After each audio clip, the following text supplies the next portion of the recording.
Hello and welcome to Impact Africa, our online TV program where we get to have conversations with diverse people and organizations who are impacting lives positively. My name is Dr. Kemi Akiode Adebayo, also known as Mama K, and in today's program is, multi-talented, humble, gentle, does not take nonsense, visionary, I could go on, is a missionary, is an author, is a leader, is a musician, and so much. I call him Uncle David Kadalie, and he is the pastor for every Nation Schaapkraal in Cape Town. Uncle David, you're welcome to Impact Africa. How are you today? I'm doing very well, and quite a privilege to be interviewed by you. And we've tried to have this interview for a while. So I'm glad, and I feel so honored to be able to do this today. So Uncle David, we're in your beautiful, lovely home, and I want to hear your story. Where were you born? How was life growing up? And I know you normally talk about your parents, lovingly. So tell us about yourself. Well, I was born in District 6. Okay. That's in Cape Town. That's in Cape Town, really central part of Cape Town. And I come from a family of 9 children, and I'm the eldest of 9. 9? Yeah. And you're the eldest? I'm the eldest. So you're like me as well? Because Yes. I'm the eldest of 13. You're 9, we're 13. Okay. We are 7 boys and 2 girls. Wow. Yeah. That is interesting. That's right. Okay. And then I come from a home probably where when I was born, my dad was already a pastor. So I come out of a Christian family. Right. With a mom that has really stood alongside him, but who's more of a crafts person. She was a brilliant caterer. In fact, any craft you can think of, she did. Wow. She was just an incredible woman, And Did very, anybody very get talented. that talent as well? Any of your siblings? I think in different ways. Okay. For instance, most of the sons are good cooks. Okay. So your wives can't say, they can't show off too much because you can cook. Most of them probably got married to wives that are not very good at cooking.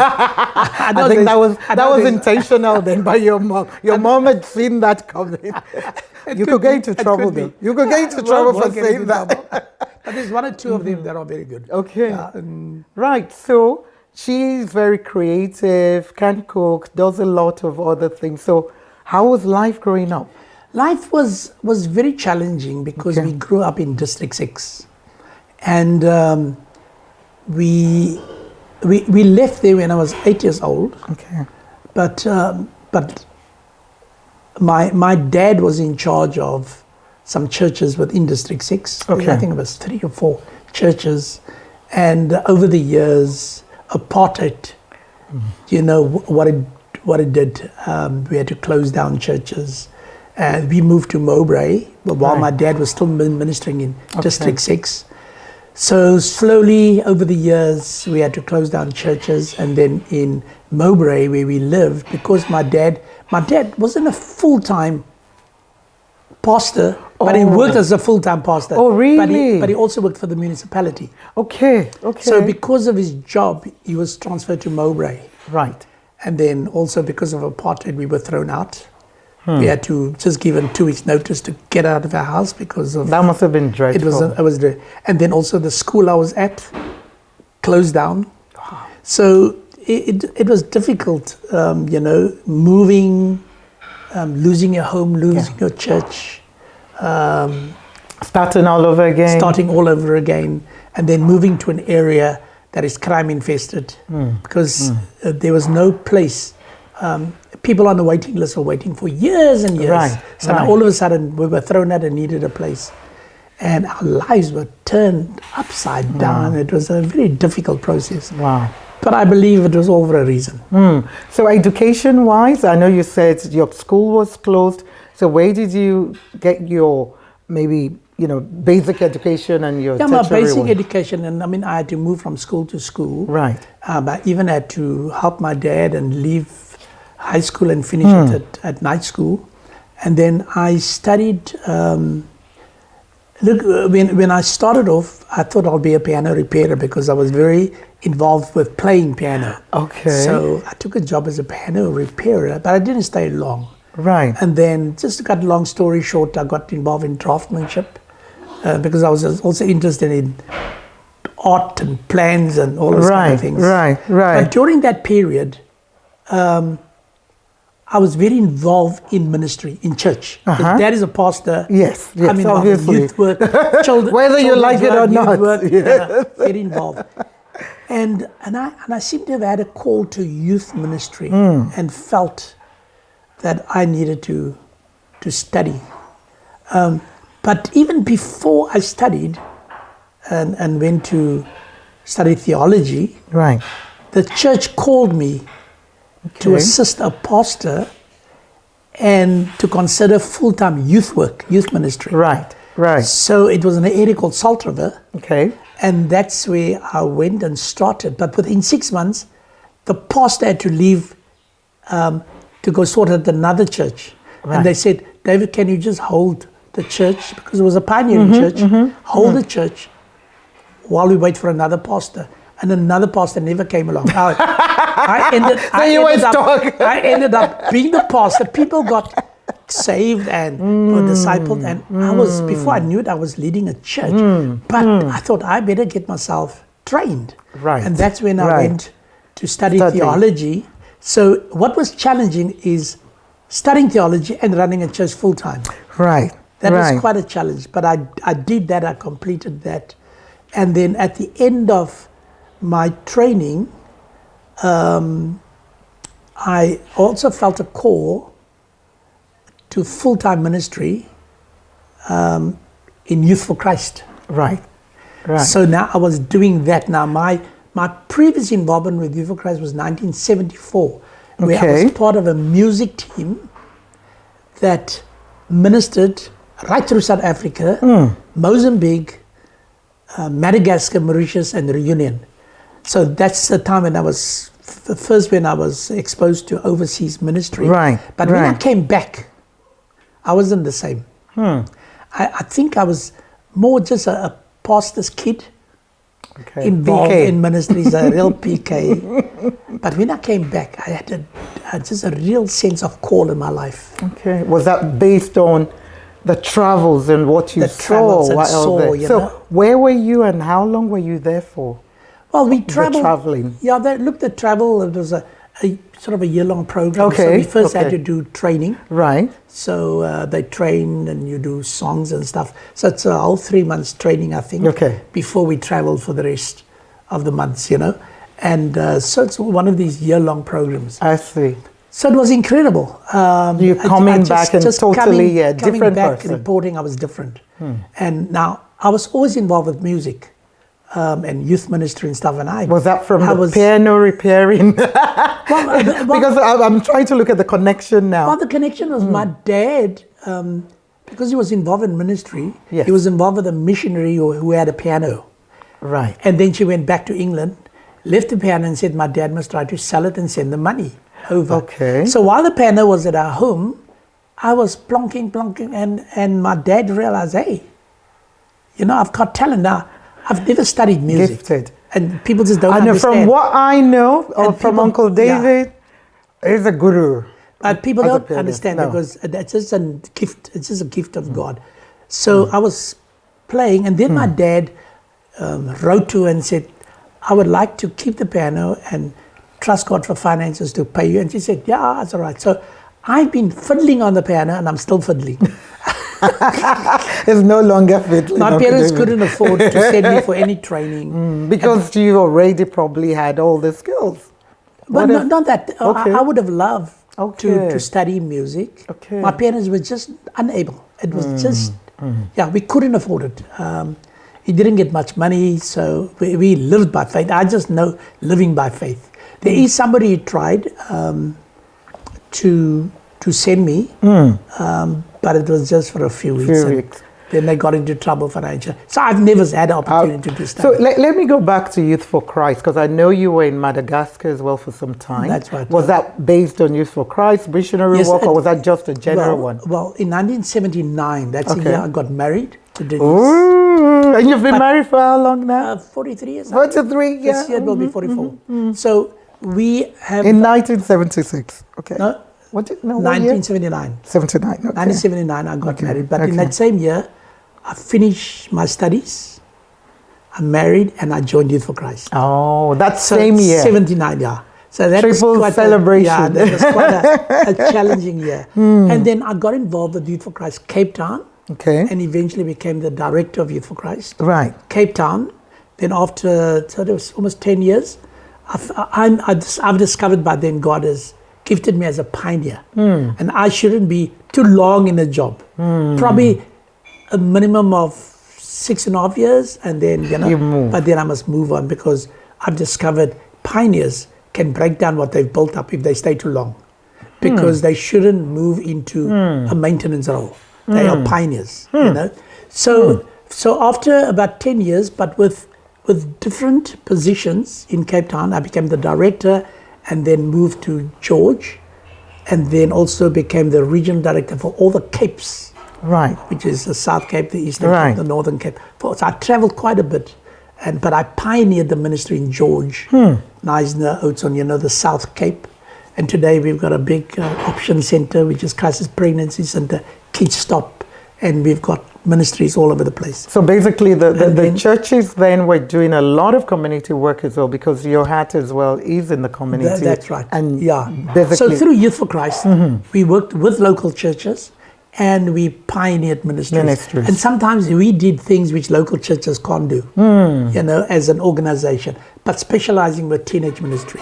Right, and then from there, I've been 9.5 years in that area, in that position. Right. I felt the need to pioneer Madagascar Youth for Christ. Okay. So I went to Madagascar with my family, Denise and I, and your two boys. They were born at that time. And two boys, yeah. They're young men now. They were, I know. If they hear us say boys, 38 and 40 now. They're young men. Well, 37, 39, yeah. Okay. So we went to Madagascar, and incredible to pioneer in a different culture with language challenges and cultural challenges. But God, in an amazing way, God has started a ministry by starting English clubs. Because teenagers was just passionate to learn English. They speak Malagasy and French. Right. But for some reason, they had a notion if they know English, they can get off the island because of the poverty, you see. So we started these English clubs, and God has done amazing work. I mean, we had no idea what God was planning to do. And today we're in 10 cities in Madagascar. Wow. 10 cities with a training center, agricultural school, and we have seen young people. Somebody just wrote to me now the other day who's got a master's in English, and he started English in our club. That little seed of an English club. I think we've got about between 4 and 6 young people who've gone to have masters in English, or lecturers, or just using the English in the marketplace, or whatever it is. God just used English. And I had no idea. To be honest with you, I don't even think I'm very good in English. Probably, which was not what God wanted anyway, but it was how the impact. It is what happened. Kids came, teach us English. Thinking, I didn't have the tools. The only tool I had was the Bible. Which so is a powerful tool. But the process from there is just amazing. How God bring an English young man who was teaching business in Madagascar. Okay. He was a backslider, and the Lord brought him my way. And he helped me, and we set up a curriculum for beginners, for intermediates, right up to business English, conversational classes. And that, out of that, a ministry was birthed. I mean, evangelism, discipleship, radio ministry, music, drama. Wow. It just, and then social involvement, and leadership development. We raised all the leaders. Now, this is for me the miracle. And also to see how God has gifted me. I love raising people, raising leaders. But every city and these are big cities. I mean, Madagascar is 28 million people. Is it? So we talk about, it was that big? It's a massive island. I didn't know that. Okay. Every city has a coordinator or director that was a teenager in my club. Wow. See how that through discipleship, through leadership development, through mentorship and coaching, and even helping them with their education, God has just raised up. Some of these kids couldn't even speak. They were so dead scared of this missionary because I was so big, and they were dead scared of me. There's one young person, the first day he arrived, he just wanted to leave. And his friend said, no, don't say that. Because he was in the wrong classroom, and I told him to go to the next classroom, not because I was doing the conversational class. And I told him he must go, and he was just thrown, and he thought he better leave, and they convinced him to stay. But he was such a timid, sensitive young man. Today he's the leader in the capital city, probably my best leader. Both he and his wife are met in Youth for Christ. Wow. I mean, this guy, he does things that I can't even do. I mean, it's just incredible. He built. He became one of the top young men with the old Barack Obama program. One of the top young men in Madagascar. Wow. And he came back with a vision, because before he left, we did a strategic plan. And one of the things he said, I would like to build a center one day. He came back to do that and pursued that. And today he's got a training center. Wow. Yeah, I mean, it's just incredible, because every time I look at his photo when he arrived and what is now, the grace of God. The grace of God. That's amazing. Yeah. So I've seen so many of that. And then after Madagascar, I became the regional director for the Indian Ocean Islands. So I was over Madagascar, Mauritius, Reunion, Seychelles, Comores, and pioneered ministries there, and strengthened ministries where it was weak. And then and then felt to get back, because we did homeschooling with my sons, but when they had to do the last year of school, we sent them back home. They stayed with my parents, but God told us we must get back to our sons. Because you need to, that family unit is important. But during that whole process also, I became part of the oversight team over Africa. Wow. So over 33 nations in Africa, we had a oversight leadership teams. I traveled, besides always traveling since 1974, but I traveled much in Africa, to Rwanda, to Ethiopia. May I say, Ethiopia, Rwanda, the East Africa, about 9 times I'd traveled. Probably Nairobi 30 times, because that was our headquarters in Africa. But 33 nations I trained, and most times training East, West, Central, get all the islands and get all the directors together and train. Yes. So that was, and then I felt I'm too old for youth ministry. You're never too old. Well, because you keep passing the button. The thing is, the trains change fast. And also, because I raise leaders, I also felt, I'm in Youth for Christ, I need to be an agent for Jesus. Right. But then I felt, coming home, then we felt we needed to come back to Cape Town, and got involved in a church while still doing traveling. But I got involved in a church. And then eventually, when I felt I needed to resign, the next day I was snapped up by his people then, which is now Every Nation. Every Nation. And the pastor said, I heard you left. We want you on our pastoral team. And I've actually been for 17 years, not full-time, but for 17 years at Every Nation. Every Nation. Yeah. That's interesting. And I'm going to close before we go on to the break with this one. I know now you're I know you don't like titles, but I consider you as the lead pastor now for Every Nation. Schaapkraal. That's it, which is in Cape Town. Twisted name. And I know, in terms of where the church is, in terms of the surrounding, which is an area that has a lot of marginalized people, low income and so on. How has that been for you? I know you were just recently released, by Baxter. How has that been for you? And what are the needs, for the church at the moment? Yeah, look, I've always been involved with marginalized. I mean, for 8 years, when I came back, for 8 years, I was in a place called Bonitoon, which is an informal settlement, and doing medical missions and, just feeding and sending people for skills and all kinds of things, helping with education. But and then I got involved with Schaapkraal. There was a Korean missionary who was here for many years feeding people. Okay. And then and they're struggling with language. So they wanted me to come in because my dad was quite involved with him. My dad was very involved with him. Interesting. And because my dad was a champion for the poor. My dad was a pastor, but he was buried at 83 out of the city hall by the mayor and the premier because he was a champion for the poor. He was known by every Dick, Tom and Harry. My dad never went anywhere without bread in his car. He was just known. He was just he was just a giver, you know. So I think we got a lot from that.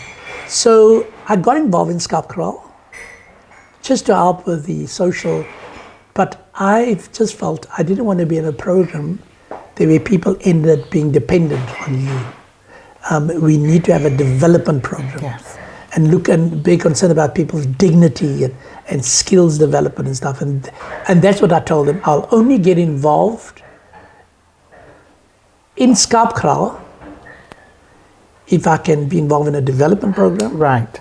But I'm also strong on discipleship. And if I can disciple people and raise leaders. Yeah, and then I asked him, the Korean missionaries, if I'm here, I would like to plant a church and establish a church. And that's what we did. Right. And started discipling. We did all kinds of skills, leadership training courses. And in April of 2020, we launched Schaapkraal Every Nation. Or Every Nation. And that was during COVID. Well, that was just off, Yeah. So that was quite challenging. I'm sure it must have been. And we got a vibrant little church going. Awesome. Yeah, we got a Bible school, foundation classes. We do sewing classes. We have chess really? club. Okay. Yeah, we do weekly feeding programs and raising leaders, you know. And I've got a strong leadership team that I'm working with.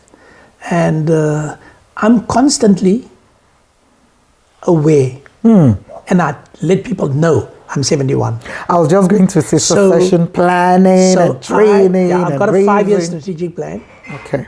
But part of my strategic plan is a legacy to leave leaders. One of the things God has allowed me to do since I was in leadership as a young person, and I think it's the way I've been led, is to always leave with somebody that you've discipled and trained. So most of the people who took over from me did not come from the outside, they came through the ranks. So when I start something, I start with the end in mind. Because and people always wondering, why do I always tell them I'm 71? Because first of all, I want them to know I'm in a period of grace. You know, the Bible talks about 70 years. So when you say 71, you're in grace years. Yes. And my legacy is to leave people behind. I don't want Schaapkraal to die when I'm gone one day. And you can only sustain a work when you develop leaders. I completely agree. And I liked what you said there about, you know, you start something with the end kind of in mind, and that makes you work through it. And I see that now that you're saying it, because we do attend the same church, and shout out to Every Nation. Baxter, although he's gone to plant this church now, but I see that with, you know, the leaders you've been working with. So even on the day, you know, you were being released, I saw that, the young lady, now it makes sense. This is a succession plan that was happening without even the person knowing or other people knowing. But on that note, we'll be right back.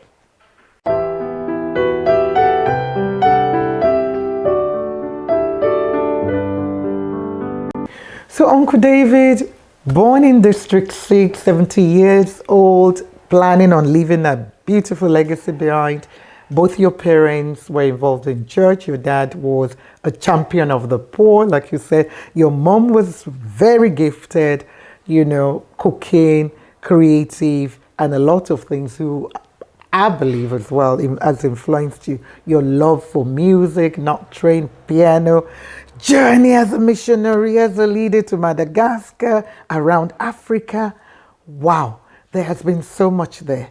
For you, what has been the greatest challenge, that you said you've experienced, and how did you manage to handle that?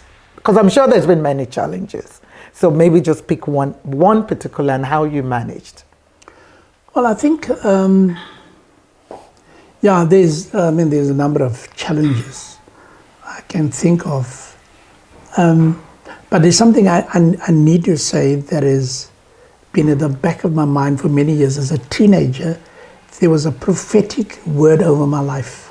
Okay. Now, I didn't even come from a church that believed in prophecies. Oh. My dad was a very conservative pastor. Mm-hmm. So the bass guitarist in my band belonged to this Pentecostal service. And then the pastor said, there's a young man here, I've got a word for him. And it was me. He doesn't know me. And he prophesied, and for me, because I don't understand prophecy at the time, right, and what he said didn't make even sense to me because of who I was. Even though I had all this talent, I also had a poor self-image, Oh. I didn't like crowds and, Really? Oh, no. I don't want to believe that. When I play piano, I hide behind the piano. Okay. And I don't want anybody to see me. And, also I was now I'm so big, but I was very thin. Very thin. So I was skinny. And I had I was very conscious of being so thin, And I hated being so thin. But he said 4 things. He says, this young man is going to be a leader of leaders. I mean, that was so far-fetched as far. Deep. He's going to travel the world. He's going to be a bridge between black and white in this country and be a reconciler. And he's going to have a ministry of joy. Wow. And he was and I remember afterwards my friend asking me, how did you feel when? So I said, I've never heard such a lot of hogwash in my life. Because you were an old teenager, I was an older teenager. Yeah, like travel the world. And stuff I don't even think I was out of Cape Town. And I'm gonna bring black and white together. I hated white people for what they've done to our family. So nothing made sense. Nothing really made sense. And you know what? All those prophecies has come to pass. And I was constantly aware, and every time, not making it happen, but just seeing what God is doing. And when I went through my passports and saw I was at 41 countries, with many of those come 8, 9 times, 3, 4, 5 times, I'm thinking that's what the prophecy was about. And just God is an amazing. So, but with all that said, my whole life was a journey of faith. And the difficulty is because of my pioneering nature. Most people will sit down and in business, you work at a budget and you know how money's going to come in. When you're a pioneer in ministry, you live by faith. God gives you a vision and you just got to make it happen. You've just got to go. And for me, that was the greatest challenge. In fact, I want to write a book about how God came to our aid, Denise and I, in ministry, and God challenged us with a lot of things. To give you an idea with Madagascar. When we went to Madagascar, we took everything we owned, put it in a container, and shipped it over. After 7.5 years, when God said, your time is up, I started trusting God for another container to bring my stuff back. And the Lord said, no, everything you own, give it away. Now, everything. I had a car, a Jeep that side, which the organization got for me. I got a motorbike because some of the worst roads in the world, My keyboards, I'm a musician, so all my books probably was the most difficult because I was an avid reader and studied and then for everything we owned, gave it away. And I spoke to Denise and he says, we better do what God says. And it took us 3 months to give our life away. Wow. And we came back with a little The suitcase. And we in our 50s now. Yeah, 50, so we got to trust. People say, how can you be so stupid? You're not the youngster anymore. Yeah. But the challenge was just listening to God and moving. Being obedient. And just having to trust Him. You know, I mean, I can tell you stories that will just... I know. And I really, really would love to hear more. On that note, we'll be right back. Okay.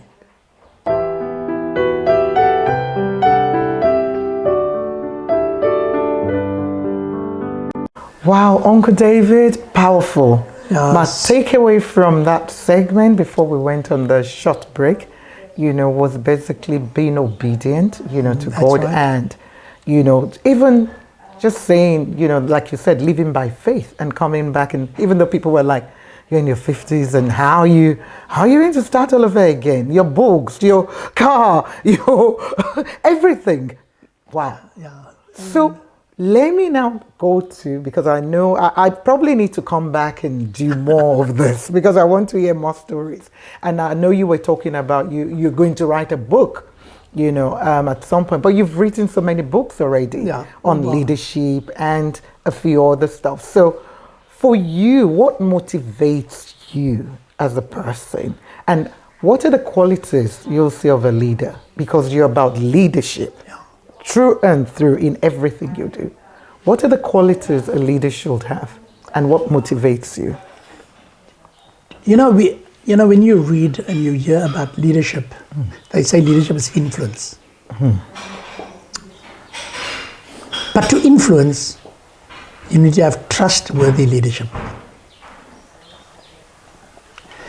And to be trustworthy, there's two components that you need. It's first of all character and competency. Okay. Because if you only have character, and it's important, the Bible is strong on character development. But if you only have character without competency, your followers and you will only end up being mediocre.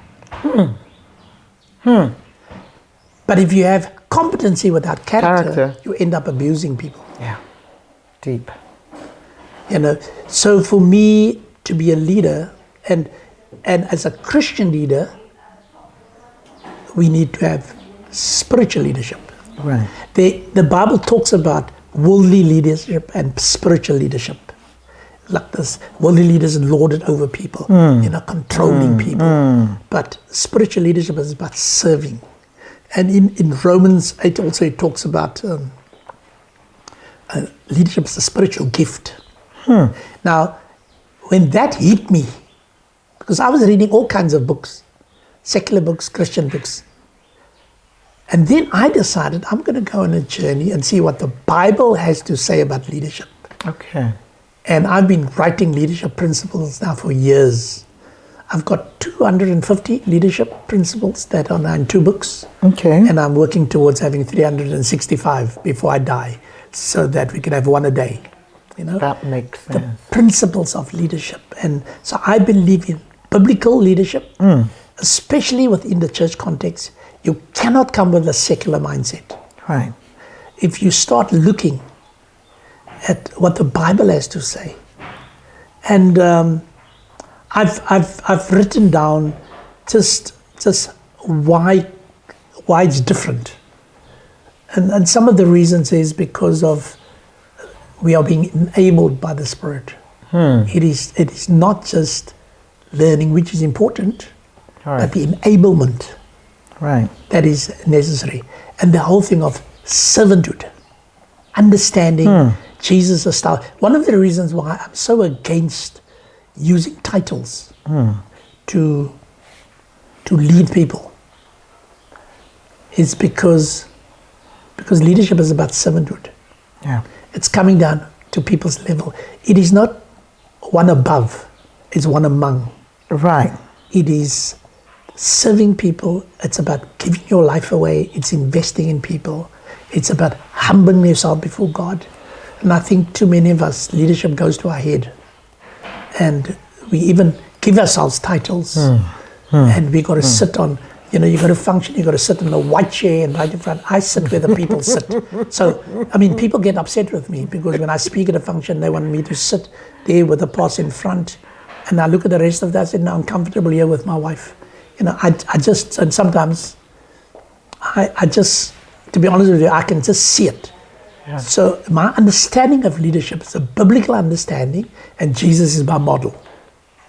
Jesus is my model, So there's a lot I can say. We can talk forever about leadership. I know. I won't do that. And I actually will want to come back. I'm just looking at you now, and I'm thinking, especially what you're saying in terms of leadership and servitude and the churches of today.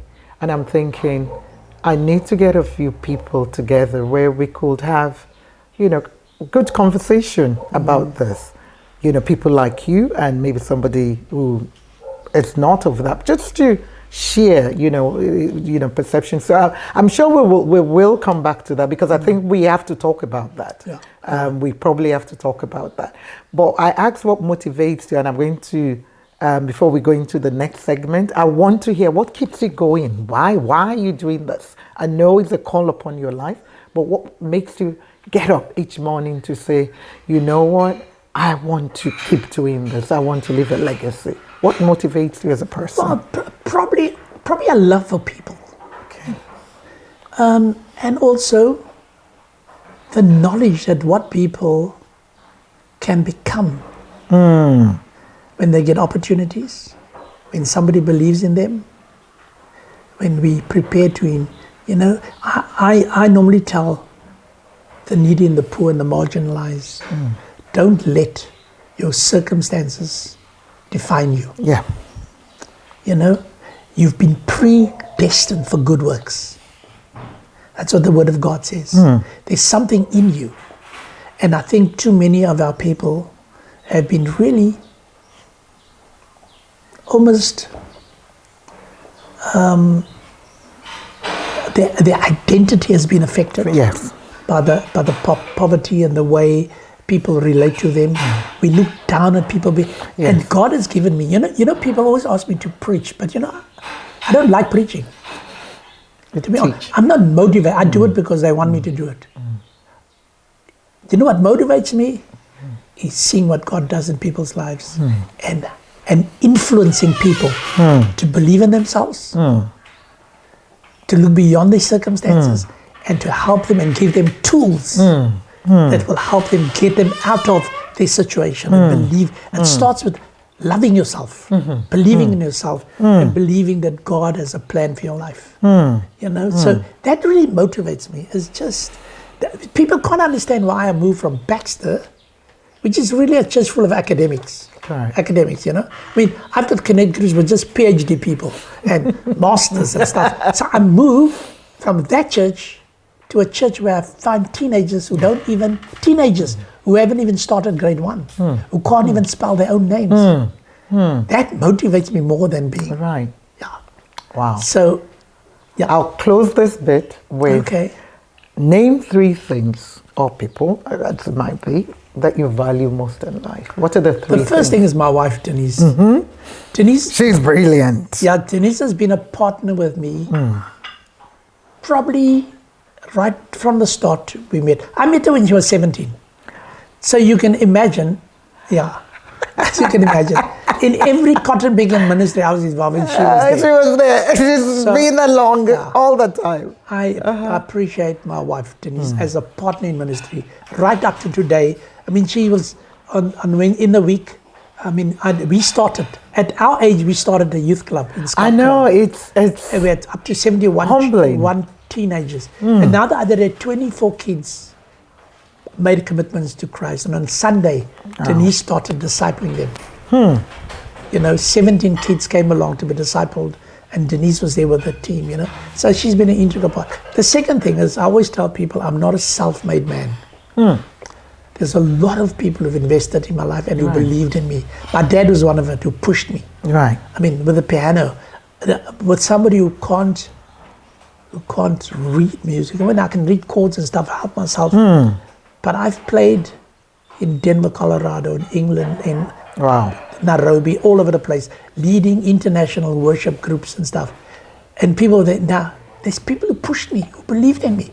To be honest with you, when they told me to lead the worship team in Denver, Colorado, I prayed like crazy, that it falls through. That I don't get a visa, that I don't get a... I was dead scared because America, what? And crowds, like you were... Okay, I've overcome that. You had overcome that at that time. Okay, First appointment, I was in front of 1,000 kids. I had to speak. Okay, so you had overcome that. My legs were shaking, so I was so, I was an older teenager but God has to deal. That was another story, where God had to deal with that. It came when I was baptized in the Spirit. Interesting. When the Spirit of God took hold of my life, and one of it, poor self-esteem, self-image, self-worth, all went through the window when I recognized who I am in Jesus. That's why, and some of these things I don't understand, because it's the work of the Spirit. It's the work of the Spirit. So I don't like to take too much glory. I share these things, but God gets the glory. Yeah. So I appreciate people who've invested in my life, who believed in me when I didn't believe in myself. And the third thing could be, probably what I value is the opportunity to serve. The opportunity to give my life away. I just believe with Schaapkraal, when I'm finished there, I'm only finished if I give everything I know and everything that's been given to me, give it to them. So I want to give my life away. Yourself. I want to go to the grave empty. I don't want to sit with all the stuff in me. And that's what I value, the opportunity. So I train a lot. I do training. The poor Schaapkraal knew what hit them. They really don't yet. And you're not going anywhere for now. Well, we'll be right back because we need to have some break. We'll be right back.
So obviously, Uncle David, before the break there, you were sharing, I believe, what could be, even though it was about three things or three people, that you value most in life: your wife, people that believe in you, and the opportunity as well to serve. So I want to ask you now, about what are some of the key lessons as well that over the years you believe you've gained. You've already shared a lot there. Don't let your circumstance define you, and so much.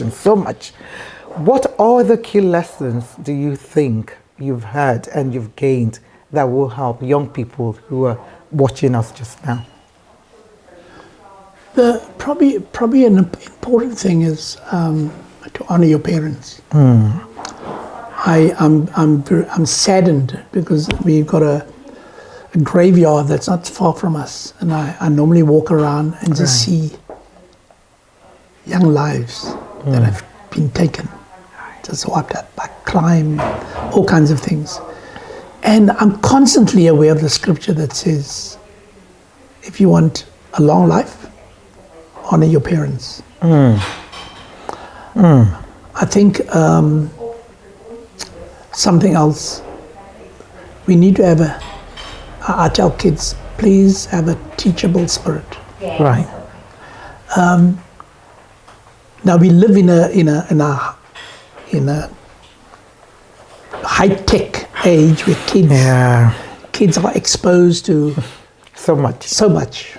So they junk. They probably know, but they probably have more information than what we had. Correct. But the immaturity, And I say you can learn so much from the older generation. You know, about life, Right. about character. Don't think because you've got information that you're smart, that you cannot be taught. So at Schaapkraal, we're trying to give people, we're trying to introduce a learning culture. Right. I'm telling you, we're here to learn. I learn from you, you learn from me. It doesn't matter because I've been around so long, I can learn from you. So it's just a learning culture. And also, work ethic. I mean, our kids are just lazy. I mean, just because they don't have role models. Right. They not have role models. They don't understand hard work. And I think sometimes to today's young people, if they get the opportunity, they want to start at the top. Yeah. Everybody wants to start, but they don't know what it is. They don't want to do the work. They don't want to do the work. I mean, I'm fascinated, even where I was in the other church with people getting qualifications. They want to start with the best car, with the best this, with the best. They don't understand the journey that it takes. You know, and sometimes they can't cope with the things that's being given to them because they haven't gone through the process of hard knocks. Starting at the bottom, what it is and to climb, to learn, because experience is what is needed, not just information. You know, attached with character and maturity. We have major mental health issues today because I think our young people can't cope with life. They can't cope. And see, and I think for teenagers and especially young people, be very careful about the influence in your life. Because peer pressure is probably the greatest challenge that young people have, because they have a need to belong. They have a need for affection. Sometimes they have a need for achievement and recognition, and they get that from gangs. They get them from groups, because that's where they feel they belong, because at home mom and dad is not around, or mom and dad is drunk, or whatever it is, you know. So helping kids with, be careful about the peers that is influencing you, you know, because they can either make you or destroy you. You know? So I'm just thinking now, what you said then, I want to ask more questions on that. Well, I want to, for the young ones who are out there who are thinking, you know, maybe we're getting it wrong, we don't understand them, because I know, yes, it's not all the youth that are lazy. I've met a lot of other hardworking. So I want to put a disclaimer there. We're not saying all young people. Yes. So I've seen. And you do work, and you've mentored, and yes, I've seen correct. Many of them, you know, and I think an important thing for young people is to have a relationship with Jesus. Right. Because, you know, you can get all the theories and hear all the stories. A personal relationship. But it starts with a personal relationship with Jesus, because He knows you, He defines you, He's got your destiny in His hands, and we have an enemy, which is the devil, who has only, he also has a three-pronged strategy to steal, destroy, and to what? Yeah, you know, to actually maim our young people, you know, and to rob, you know. Everything God has given you, He wants to take it away. He has no interest in your destiny and your identification, you know, identity for that matter. No, He's just out to destroy you. And our young people need an encounter with Jesus. And I've done that and traveled the world to share about Jesus. And all the other stuff comes afterwards. Because it just makes a big difference in a kid's life. And now I see that already at Schaapkraal. Young people faithfully come. They involve in worship. They involve in this because they've committed their life to Jesus. And you know what? It's easier to work with people who have a relationship with Jesus, because now they understand things about ethics and about morals and about a proper lifestyle and trusting God for their studies, you know. You don't need to carry it alone, you know. No, you don't. You know. Whew, Uncle David, I could talk, me and you, we know you can talk, I can talk. And definitely we're going to come back for part 2, focusing on specific things that I want to actually expand on. But my final question, to you, because we've spoken about some of those social issues, the poverty, the unemployment, crime, and so on, which we know exists, which you're already doing a lot of work, and you've done up till date, through mentorship, through leadership, through putting back, in the community, through giving food, giving gifts, giving, a lot of things you've done. And I know you have a heart for the needy, the poor, and those who are marginalized. What would you say are some of the other solutions that we could have to addressing some of the social issues? Or maybe there's another one you're particular about. But I'm about solutions. What more do we need to do? If not you, if not every nation, if not other churches, what more can we do, and who else needs to be involved? There's something that I do wherever I go. It's called spiritual mapping. Okay. I don't know if you've heard of spiritual mapping. No. But spiritual mapping... I have to be honest. Spiritual mapping is going into an area and working sometimes with intercessors and people in the community to discover the strongholds in an area. Okay. Because sometimes you work and you work and you work and you pour money and you pour money and you almost don't see any results. But you give. Somebody already told me one day, be careful that you don't throw your money into a bottomless pit. You pour in and you don't see any change. So what we do is we go in and identify the strongholds within a community. And part of our action is a prayer strategy. Okay. Before skills and all those kind of things. Right.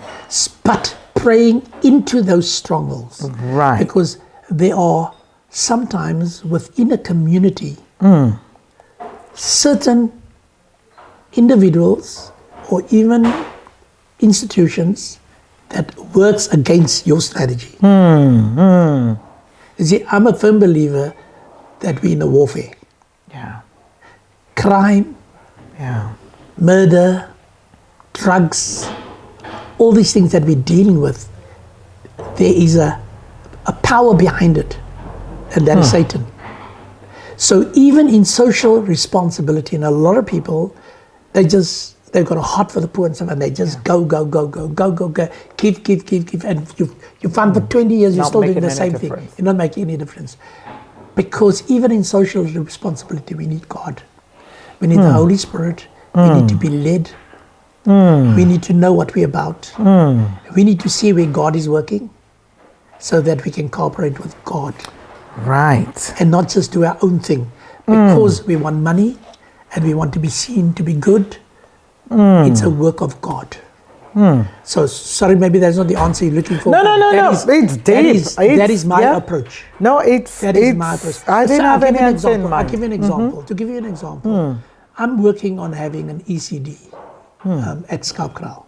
So we've got a board. We've been working. We've been trying to get this ECD. Now, it's not come off the ground, but all of a sudden, I've been exposed.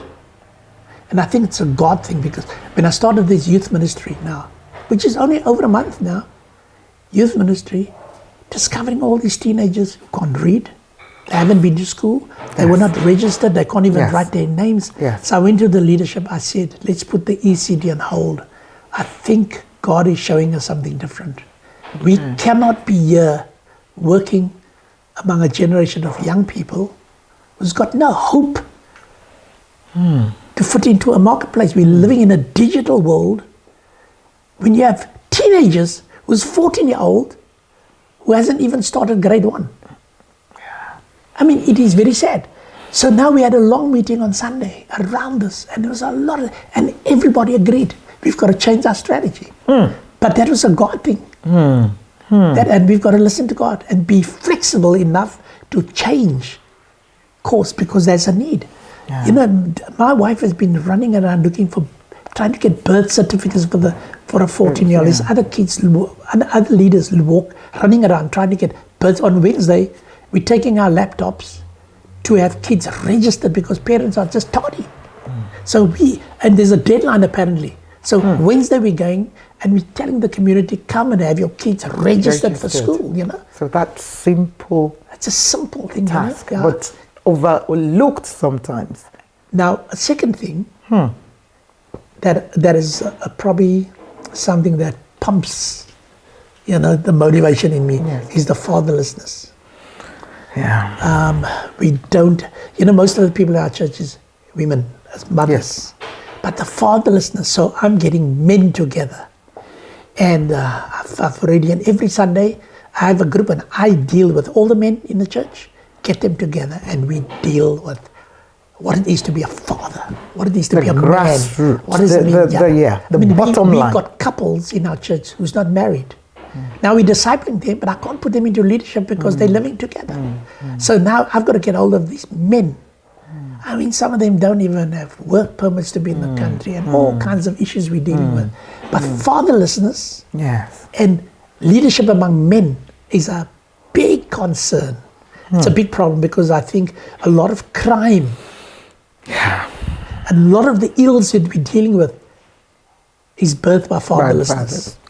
Because kids have no security, they have no identity, they don't belong, all these things. So, you can deal with all the stuff, peripherals, but some of the root areas is strongholds, fatherlessness. I mean, there's a lot. Do you want more? Hey, Uncle David, in fact, I'm like, I don't even know where to go now. I'm like, okay. But that gives you an idea where I come from. Yes, it's worrying, it's deep, but you are taking action, and sometimes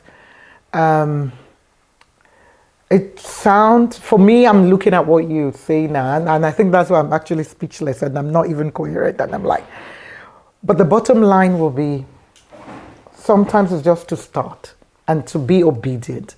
What you just shared there at the end about, okay, you were going to do ECD before, but now you've had to change the strategy to say, come here, this is not even what this issue. We have other simple issue that we still need to, not see, it's simple, but yet huge because it's a problem.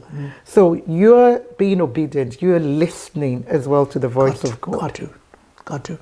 So, and I'm going to end now, because if not, I'm going to get into serious trouble. I really want to continue, but I definitely would love to come back if you don't mind, because there's so much, I believe, there that you've shared. And like you said, you want to empty yourself.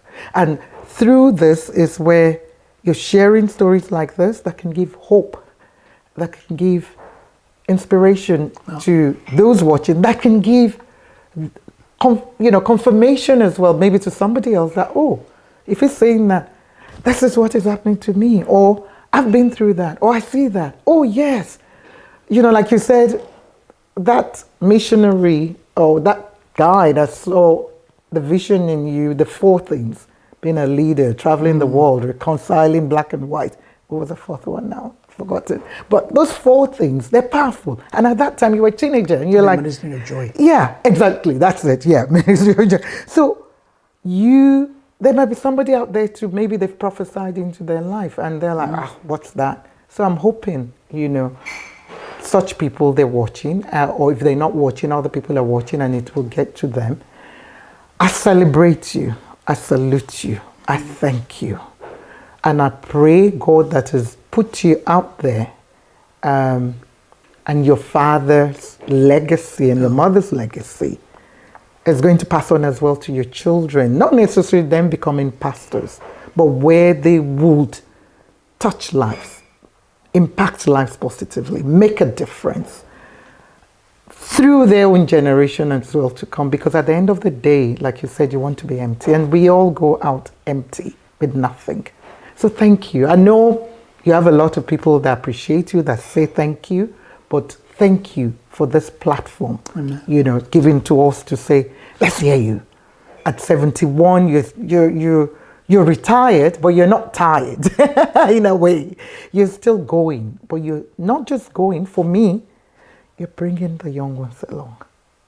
You're saying, yes, what more can be done? You're you're sowing in beautiful ways. One that I need to share with you as well is there was somebody you had met through Youth for Christ who knows you very well. I think I mentioned the person to you a week ago, but you didn't remember. And he said, yeah, you might not remember him, but you saw into his life. You know, he's leading another organization doing amazing things. And I'm hoping I can connect you both as well, because you're in the same area of that you are. And I think that's what matters, coming alongside others with the support of people who are in your inner circle, your wife, your siblings, because I see them as well supporting you at projects. So thank you.